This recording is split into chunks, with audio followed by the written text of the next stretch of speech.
Ձեր քննարկման եմ ներկայացնում Հայաստանի Հանրապետության ջրային օրենսգրքում փոփոխություններ եւ լրացումներ կատարելու մասին օրենքի նախագիծը։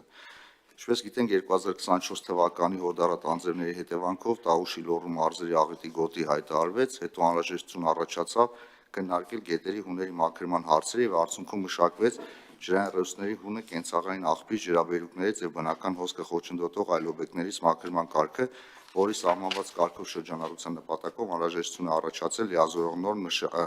նախատեսել ջրային օրենսգրքով։ Վերոյշյալից բացի ջրային ռեսուրսների արդյունավետ կառավարման հետ կապված առկա խնդիրների իրավակարգավորման նպատակով վերացվել է ջրօգտագործման թույլտվություն հասկացողությունը համապատասխանեցնելով ջրօգտագործում հասկացությանը։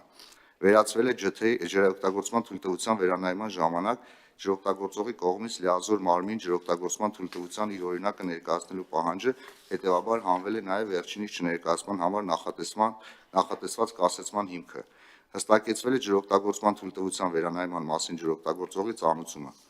Նշեմ, որ նախագծի ընդունմամբ կարգավորվի գետերի հուների մաքրման գործընթացը, կհստակեցվեն ջրօգտագործման թույլտվության տրամադրման, վերանայման, կասեցման հետ կապված կարգավորումները, ինչն էլ կնպաստի ջրօգտագործման թույլտվության տրամադրման գործընթացի պատշաճ իրականացմանը եւ ջրային ռեսուրսների արդյունավետ կառավարմանը։